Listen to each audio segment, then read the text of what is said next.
legal's role might have been seen as somewhat of a department of no, but when AI has presented itself, I think that has swung the pendulum again. How have you been navigating that uncertainty and these new risks? So I've flipped the dialogue a little bit from risk to trust. It is our responsibility to enable the business in a way that mitigates risk for sure, but more importantly, that builds trust. Governing within the organization, how do you govern looking at new vendors to bring in, what AIs to use? What sort of frameworks have you been putting in place or thinking through? AI is moving at such a breathtaking speed that we have to keep up with it. And this is what I tell my team. You're gonna miss out on this opportunity to be better at your job. It's like any technology. If you don't embrace it, you're gonna be left behind.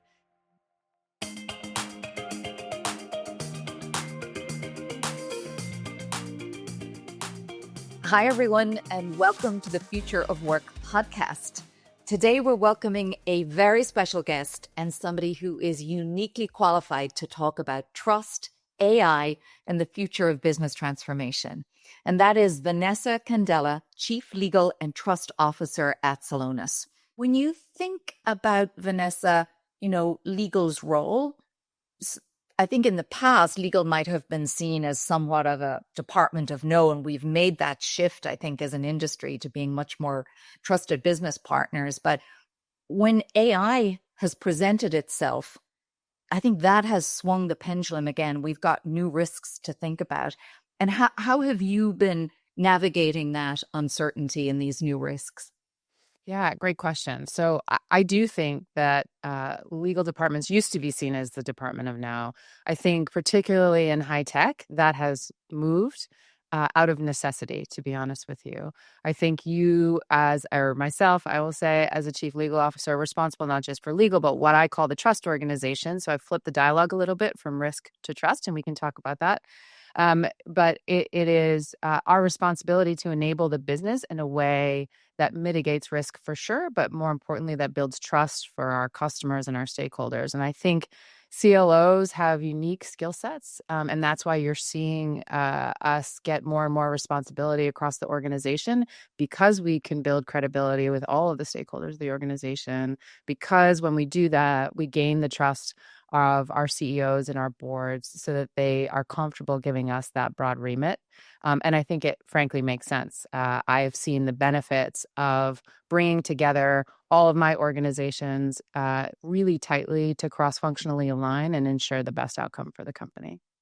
Yeah, I think that is really what CEOs are looking for, because I think when we were preparing for this podcast, we were talking about many CEOs, and I think your co-CEOs are looking to really adopt AI and use it as a business differentiator, and at the same time do that in a really responsible way. And there's that tension between the two. How do you look at legal's role in guiding the business through that adoption in a responsible way, and also governing within the organization? How do you govern looking at new vendors to bring in, what AIs to use? What sort of frameworks have you been putting in place or thinking through? Yeah, absolutely. So great question around AI. And I think AI, for me, we're so business focused and driving forward, and AI is moving at such a breathtaking speed that we have to keep up with it. And so the interesting thing for me is, because we're so business focused and business enabled, AI has been something that has made me, and with my legal hat on, have to take a step back and say, okay, what do we need to do here? How can we enable the business to move as fast as humanly possible, embracing this technology while also being smart about it and not losing credibility, not losing the trust of our customers and our stakeholders, our partners, et cetera. So I think from that perspective, we, of course, have put in a governance framework around the adoption of AI, both internally and how we're implementing it within our product. And because that's critically important, especially for us in the space that we're in. And so we have this AI governance council that governs and looks at every time we adopt AI internally or how we're using it in our product. And it is a cross-functional team. So we bring in engineering, product, legal, infosec, compliance, ethics, etc. We all look at whatever it is in front of us and make a smart decision based on our sort of risk profile that we're willing to move forward with. And it's a tough balance. I will say, I know I talk to a lot of CLOs out there, and everyone is really struggling with keeping up with it. So, I think we're all doing the best we can to implement. I will say we're doing a lot around embracing AI, and we can talk about that a little bit if that makes sense. So, as part of my role, I formed the what we call the Business Transformation Office within the trust organization, and one of the first remits for that organization is to ensure that we are AI first, so that we're activating AI internally for internal use. And that is not as easy of a task as you would think, right? I think a lot of companies make the mistake of thinking tool first, and then we'll figure it out the rest later. Let's pick our tool and then everybody will just embrace and move forward. And that's just not the reality of AI or any technology. So we really have been very thoughtful and pragmatic about how we roll this out.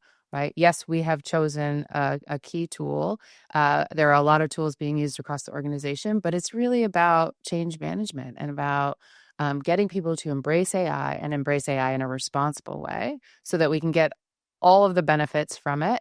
And yes, of course, there's always risk with technology, but mitigate that risk as much as possible given the space that we're in. So we have done things like we have everyone is gold on using AI, of course, but really we focused on enablement, right? Helping people no matter where they are in the journey of AI, whether they've never put a prompt into Gemini or ChatGPT, or they're experts and they're engineers and they're using AI tools to code. Everyone's at a different place in their journey. And so we kicked off an AI activation week where there were 14 sessions covering all different aspects depending on where you are, really enabling. We have what we call AI champions in every organization that are responsible for rolling out AI usage and bringing back to us when they need tools, when they need training and enablement. So really trying to embed it into the organization so people get comfortable with it and are using it every day in a way that is responsible. So I think you have to be very thoughtful about it, but it's here. It is moving fast, even in the last 6 to 12 months since people really started embracing. I would say that the technology has come so far. Tools are leapfrogging each other, and it's really an incredible thing to watch. But my responsibility within the legal and trust organization is to ensure, one, that we have the tools we need, that we're rolling them out, that we're enabling people around it, but we're doing it in a responsible way. And I actually think, back to your original question on this, I actually think that having my role across the legal and trust organization helps that in an incredible way because we're so tightly aligned on what we're doing. And I talk to my leadership team every day about how are we aligning, what do we need to do better? And I think it makes it easier and faster being all under one umbrella. And I love what you said about people still being at the center of how you think about adoption, because it is, as amazing as the tools are, there you won't realize the ROI unless you do have that adoption that we both talked about, and resonates a lot with the values that we have at Workday, where we're doing a lot around skills. When we were prepping, you said something that really resonated with me, around like delivering an ROI and how hard that is. If you could share a little bit your thoughts on the one hand, we've got people's fear around, can AI take their jobs? Then we have the tools themselves, which still have some gaps. And then, there is the pressure for us to really use AI and differentiate ourselves. But there's also a lot of readiness to get the ROI in terms of data readiness and, ensuring the AI has the context, and that your adage at Celonis that like no AI without PI, maybe you can talk a little bit to that. Yeah, absolutely. It's really interesting because everyone's so focused on the AI tools, but in order for AI to work, right, number one, you need access to good, clean data. like anything else. And two, you need the context, especially for enterprise AI, you need the context that feeds around the AI in order to do what it needs to do for enterprise. So we say there's no AI without PI, meaning there's no AI without process intelligence. And so what does that mean? Well, assuming you have the foundation of your data, right? You need the context of your unique business in order to feed the AI what it needs. Otherwise, AI spits out generic information. We've all seen it. You put a prompt into one of the tools, it spits out some generic thing that doesn't really make sense for you, and then you end up going around and doing the work anyway. But if prompted right and combined with process intelligence that is actually injected right into the workflows. Vanessa, everybody's talking about the non-human colleague. And we did some research at Workday, and 82% of our customers and organizations are expanding their use of agents. And it's our job as legal teams and as CLOs to be thinking about how we enable those agents and ensure that they're trusted. And I know you shared with me sort of a way that you think about how to train and have oversight around agents. And you had a great analogy that I'd love you to share. Yeah, sure. So I think when we think about agents, you have to think about them the same way you think about sort of junior people on your team in many ways, right? Just like we're training AI models, we are adding process intelligence to give the context to the AI in order to give people trust in the output of the AI. Agents, I view in a very similar way, right? And all of the things that we're doing around governance help with that. So, clearly defined policies on the use of AI, controls to ensure that models only train on and access the data they're supposed to train on, monitoring, reviewing, human accountability for the output of the agent. That's really, really important, right? The agents honestly need to earn our trust, just like a new human colleague needs to earn our trust. And I do think that they're going to get smarter and smarter the more people use them and build, and the as technology changes. But I think it will never go away that you have to ensure that there is oversight of these agents and that there is a human that is accountable for the output. Because if mistakes are made and nobody's accountable, I think that's a very dangerous place to be. But we're embracing agents all over the place. I think that's one thing that we are really focused on, and I am super excited about what I'm seeing. I'm seeing my team build agents, people that are not necessarily super technical.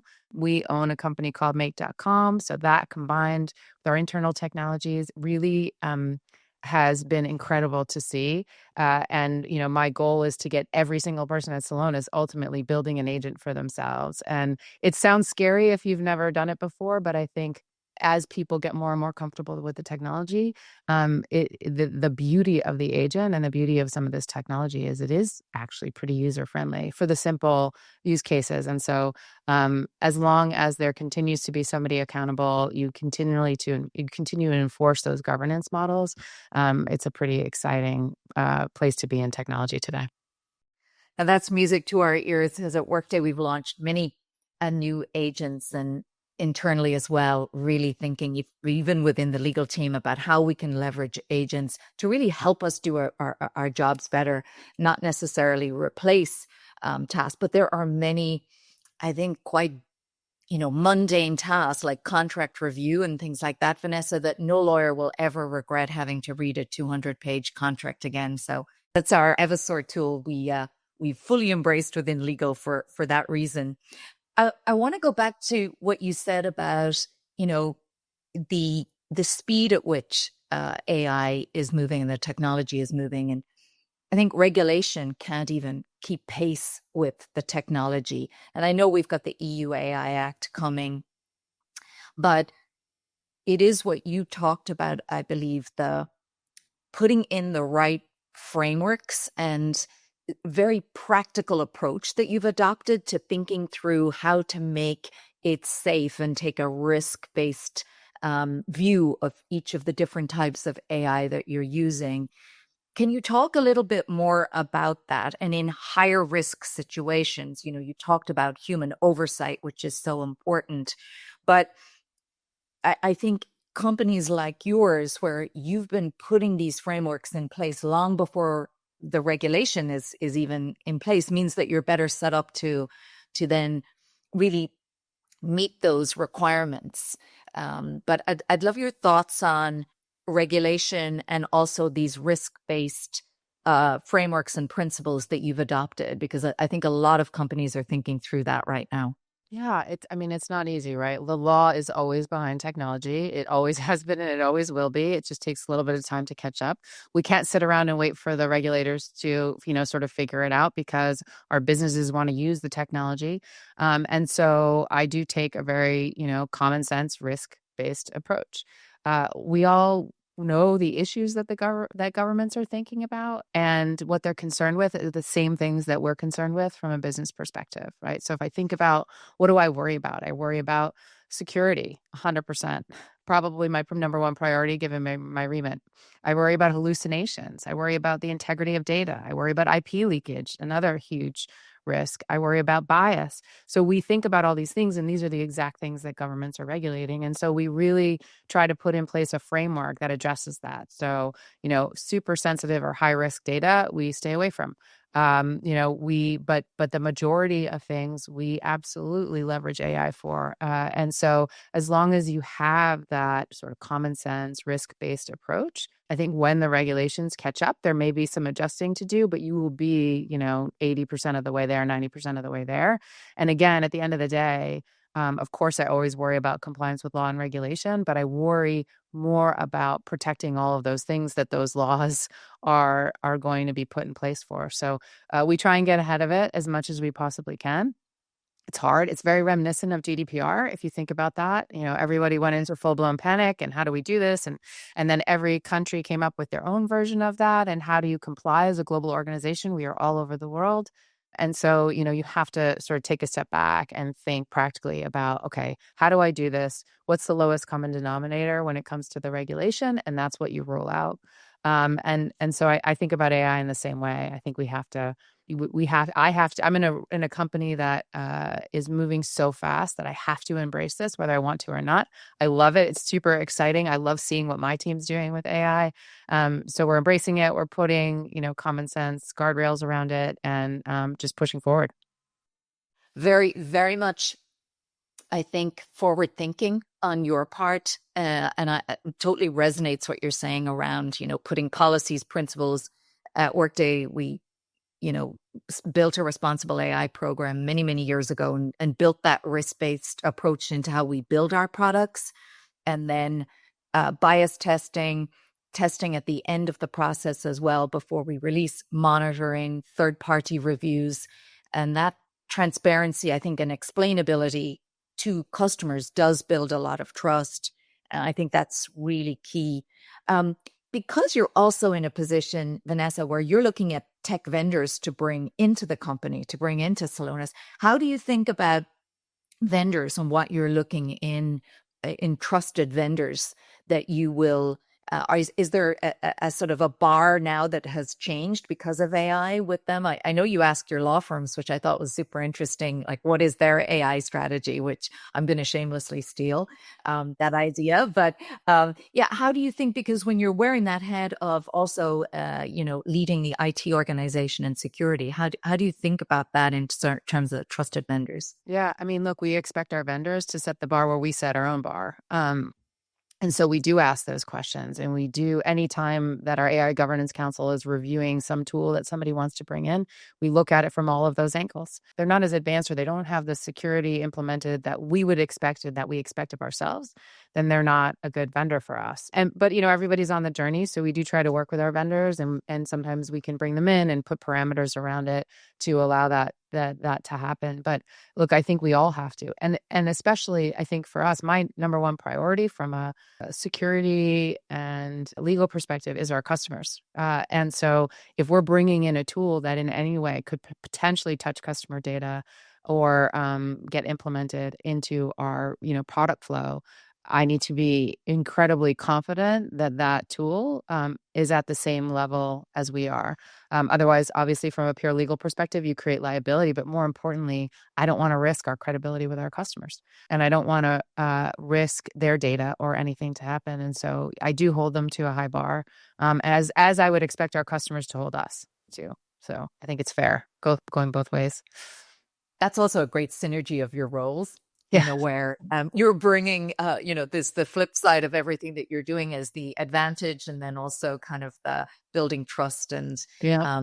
innovating with integrity. I think with your customers in mind is really the right way to think about it, and to embrace AI, but to do so responsibly, I think Yeah. is your message. I love that, You know, innovating with integrity. I love yeah, that. those are two of our Workday values. So we talk about that a lot and try to connect our values. And customers are really important too.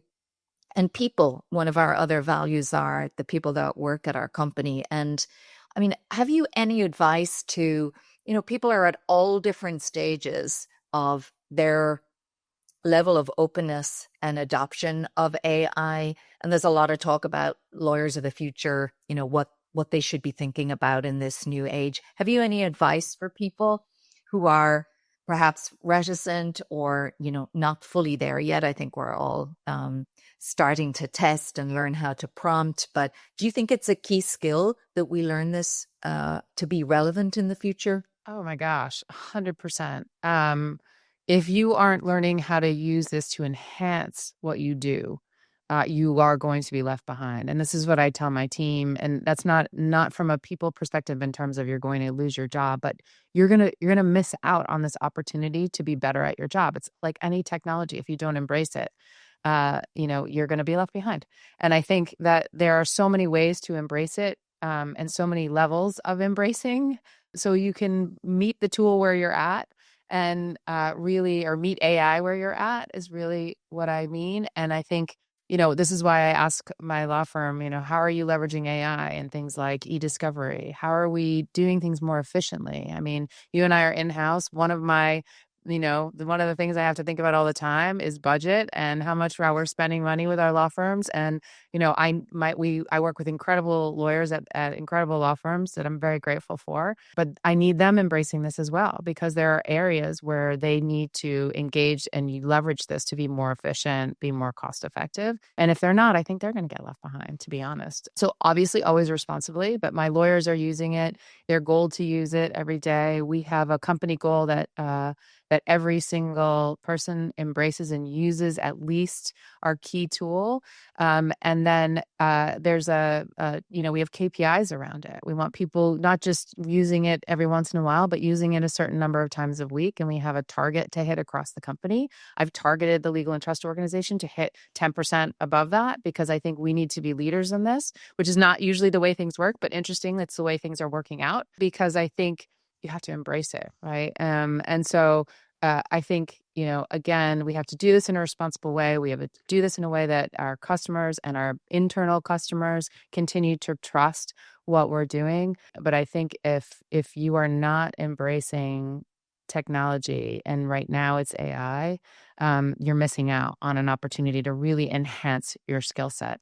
It really just supercharges, right? I like to say, like, when I talk to people and they're afraid that it's going to replace them, I say, it's not going to replace you. It's just going to supercharge you like anything else. You can leverage these tools to be more efficient in what you're doing, so that you can focus on other work that might be more interesting for you, or you can just deeper dive on the things that are important to you.